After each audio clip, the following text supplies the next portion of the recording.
Welcome friends, বুল বিয়ার জন্য YouTube চ্যানেলে আপনাদের স্বাগত। তো আমরা প্রথমে দেখে নিই আজকে মার্কেট কীভাবে রিয়াক্ট করেছে। তার জন্য প্রথম চার্ট আমরা খুলে নিয়েছি ব্যাঙ্ক নিফটি। দেখুন ব্যাঙ্ক নিফটি কোভিড লাইনের অনেকটা নিচে এসেছিল, তারপরে সেখানে সাস্টেন না করতে পেরে সেখান থেকে বাইং হ্যাপেনিং হয়ে আজকে যে ক্যান্ডেলটি তৈরি করেছে ব্যাঙ্ক নিফটিতে একটি হ্যামার ক্যান্ডেল। আমি এখান থেকে সব কিছু উঠিয়ে দিলাম।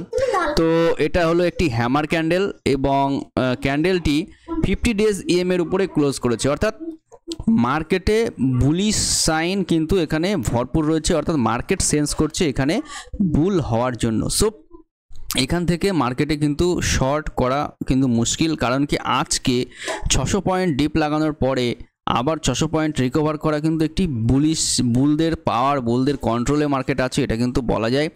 সো আমরা এরপরে যখনই পাবো মার্কেটকে ডিপে, তখনই কিন্তু বাই ডিপ করব, বাই দ্য ডিপ, অর্থাৎ ডিপে মার্কেট পেলেই সেখানে কিন্তু বাই হবে। সো আগামী কালকের জন্য আমরা ট্রেডিং সিনারিও একটু দেখে নিই, কালকে কীভাবে আমরা ট্রেড করতে পারি। তার আগে মার্কেটের একটি অ্যানালাইসিস আমরা এখানে অবশ্যই করব। দেখুন মার্কেট আজকে দুদিকে চাল দিয়েছে।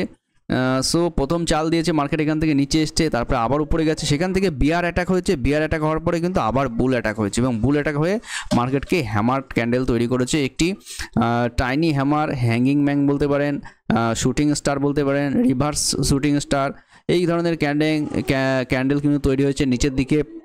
সো কালকে যদি মার্কেট উপরের দিকে ওপেন হয় তাহলে কিন্তু আমরা বাইং সিগন্যালই নেব, অর্থাৎ নিচের দিকে যতক্ষণ না মার্কেট এই যে লো আছে আজকের এই লো এরিয়া কিন্তু বাইং এরিয়া, এই লোতে কিন্তু বিগ প্লেয়ার বাইং করেছে, এই লো যতক্ষণ ইনট্যাক্ট আছে আমরা কিন্তু বাই করতে করতে চলবো উপরে। সো উপরে যদি উপরে ওপেন হয় আমরা বাই করব, নিচের দিকে এলে আবার অ্যাভারেজ করব, কিন্তু এই এরিয়া যখনই ক্রস হয়ে যাবে আমরা কিন্তু ট্রেডে আর থাকবো না, এটা কিন্তু আমাদের ট্রেডিং প্ল্যান হওয়া উচিত। সো মার্কেটে এইভাবে কিন্তু আমাদের ট্রেডিং প্ল্যান করে এখান থেকে চলতে হবে। যেহেতু ভিক্স উপরে আছে মার্কেটে, কিন্তু আপনারা যারা অপশান বায়ার আছেন তারা অবশ্যই লক্ষ্য করছেন যে মার্কেটে কিন্তু প্রিমিয়ামের যে মেল্ট ডাউন সেটা কিন্তু খুব তাড়াতাড়ি হচ্ছে। সো মার্কেটে আমরা ট্রিপল ডবল করার জন্য থাকবো না, জাস্ট 40 থেকে 50 পয়েন্ট নিয়ে এখান থেকে আমরা কিন্তু বেরিয়ে যাব। এবং মার্কেট এখানে যেটা দেখাচ্ছে যে এরকম ধরনের ক্রস ওভার, যেটা বিয়ারিশ ক্রস ওভার হয়েছিল, বিয়ারিশ গোল্ডেন ক্রস ওভার, এখানে কিন্তু একটি বুলিশ গোল্ডেন ক্রস ওভার হওয়ার জন্য মার্কেট রেডি হচ্ছে। সো মার্কেট সেখানে রেডি হলে কিন্তু 49,000-এর জোন কিন্তু মার্কেট আবার টাচ করতে পারে, all time high market figure out করে নিতে পারে শীঘ্রই।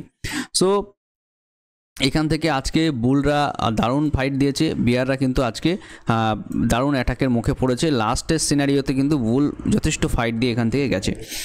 সো আমরা নিফটির চাল যদি দেখে নিই, নিফটিতে আরও ভয়ানক চাল হয়েছে। দেখুন নিফটিতে একই রকম সিনারিও, যেহেতু এক্সপায়ারি ছিল নিফটি নিচে এসছে, আবার উপরের দিকে সেই ক্যান্ডেলকেই কিন্তু বিয়াররা অ্যাটাক করেছে, বিয়ার অ্যাটাক করে নিচে নিয়ে এসছে, আবার বুল অ্যাটাক করে কিন্তু উপরে নিয়ে গেছে। সো মার্কেটে বুল এখনও আছে, বুল চলে যায়নি মার্কেট থেকে, এবং ছোটো ছোটো শেয়ারে আপনারা দেখছেন যে বাইং হচ্ছে। কিন্তু আমরা আজকে এফআইআই ডিআই ডাটাটা অবশ্যই দেখব যে এতদিন ধরে কীরকম সিনারিও চলছে, সেটার অ্যানালাইসিস আমরা অবশ্যই করব।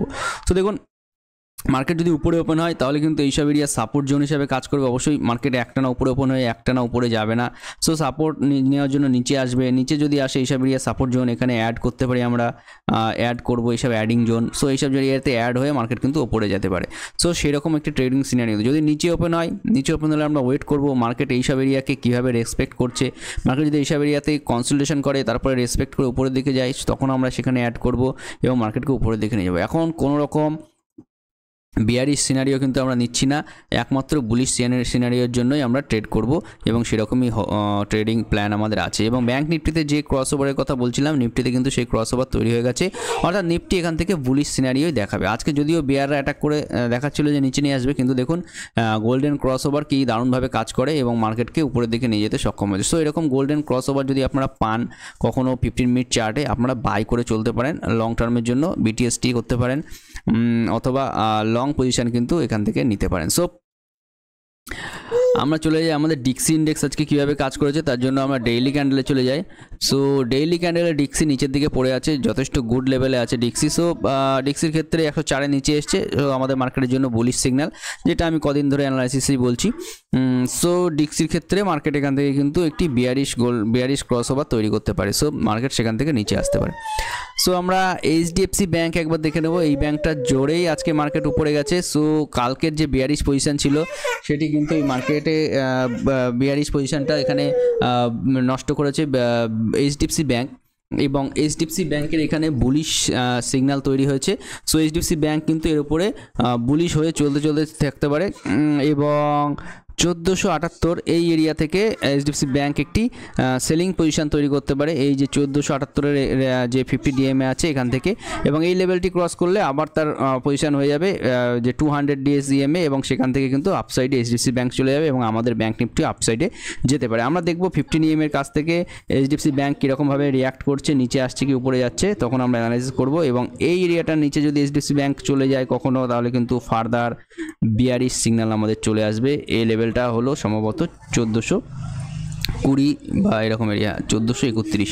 তো 1431-এর নিচে এইচডিএফসি ব্যাংক আর আমাদের ব্যাংক নিফটি পুরো মার্কেটই কিন্তু আমরা নেগেটিভে দেখবো। সো আইসিআইসিআই ব্যাংকও আজকে পাল্লা দিয়ে উপরের দিকে গেছে, নিচে থেকে আইসিআইসিআই ব্যাংকেও বাইং হয়েছে। সো আইসিআইসিআই ব্যাংকের উপর মার্কেট এখন কিন্তু পড়তে দিচ্ছে না। মার্কেট প্লেয়াররা মার্কেটকে তরতাজা রাখার জন্য তারা সব রকম চেষ্টা করছে, বাইং হচ্ছে, বিভিন্ন রকম লোন কোম্পানিও ফোন করা শুরু করেছে বিভিন্ন দিকে। সো লোনও বাটা হচ্ছে মানুষের মধ্যে, যাতে পয়সা শেয়ার মার্কেটে লাগে, শেয়ার মার্কেট উপরে দাঁড়িয়ে থাকে এবং কারো না কারো সেটা সুবিধা হওয়ার চান্সেস আছে। সো আমরা চলে যাই এসবিআই ব্যাংকে। এসবিআই ব্যাংক বিয়ারিশ ছিল, নিচের দিক থেকে বাইং এসছে। অ্যাক্সিস ব্যাংকে বাইং এসছে। সো কোটাক ব্যাংকে বাইং এসে সমস্ত ব্যাংকগুলোকে আজকে বাইং করে ওপরের দিকে নিয়ে যাওয়া হয়েছে, ওপরের দিকে নিয়ে গেছে। সো কারা নিয়ে গেছে, কেন নিয়ে গেছে সেটা আমি বলতে পারবো না, তবে উপরের দিকে কিন্তু মার্কেট গেছে। স্মল ক্যাপ উপরে খুলেছিল, স্মল ক্যাপ উপরের দিকেই ছিল। সো স্মল ক্যাপে বাইং ছিল, মিড ক্যাপে বাইং ছিল, অটো ইন্ডেক্সে বাইং সেলিং ছিল কিন্তু বাইং হয়েছে। নিফটি ইনফ্রাস্ট্রাকচারে সেলিংয়ের দিকে আসছিল, বাইং আসছে।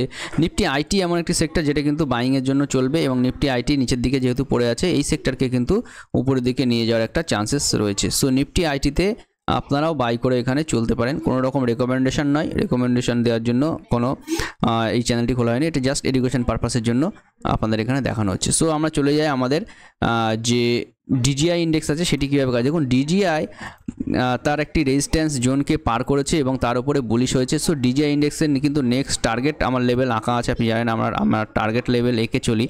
সো ডিজিআই ইন্ডেক্সের নেক্সট টার্গেট যেটা বেরোচ্ছে সেটা 44,000-এর টার্গেট বেরোচ্ছে এবং গুড হেলথের জন্য ডিজিআই একটি গুড চার্ট প্যাটার্ন তৈরি করেছে, কনসোলিডেশন, তারপরে ব্রেকআউটের উপরে সাস্টেইন। সুতরাং 44,000-এর লেভেল কিন্তু ডিজিআই ইন্ডেক্স উপরের দিকে যেতে পারে।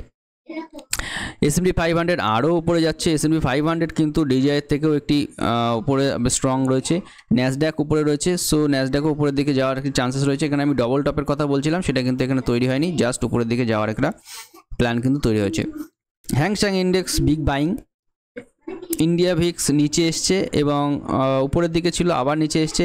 ইন্ডিয়া ভিক্স কিন্তু ধীরে ধীরে নিচে আসার চেষ্টা করছে, এটাকে টপ বানিয়েছে। আমি বলছিলাম যে ভিক্স কিন্তু হ্যামার তৈরি করেছে, যেটা আমার গতকাল ভিডিওর থাম্বনেলও ছিল, যে ভিক্স এখানে দেখুন, যে ভিক্স এখানে একটি হ্যামার তৈরি করেছে এবং আজকে যেহেতু মার্কেটে উপরে নিচে হয়েছে, তো সেক্ষেত্রে কিন্তু মার্কেট আজকে নিচের দিকে এসছে। সো আজকে মার্কেটে এখানে দেখুন একটি ডোজি টাইপের ক্যান্ডেল তৈরি করেছে এবং উপর নিচের দিকে সাস্টেন করছে, এই হ্যামারকে কিন্তু রেসপেক্ট করছে ভিক্সের হ্যামারকে। সো মার্কেটে ভিক্স নিচে আসতে পারে এবং নিচে আসলে মার্কেট উপরের দিকে থাকবে এবং 16 লেভেল থেকে ভিক্স আবার উপরে যেতে পারে, অথবা 16 লেভেল ব্রেক করে মার্কেট এখানে ধীরে ধীরে নিচে চলে আসতে পারে। তো দুটো সিনারিও এখানে হতে পারে, তার জন্য আপনাদের মার্কেটে এখানে দেখতে হবে এই পজিশনে এসে কেমনভাবে কাজ করছে। তো থ্যাংক ইউ ফ্রেন্ডস, ভিডিও দেখার জন্য অসংখ্য ধন্যবাদ। ভিডিওটি ভালো লাগলে অবশ্যই সাবস্ক্রাইব করবেন চ্যানেলটিকে এবং লাইক, শেয়ার এবং কমেন্ট করে অবশ্যই জানাবেন। Thank you friends, have a good trading day ahead.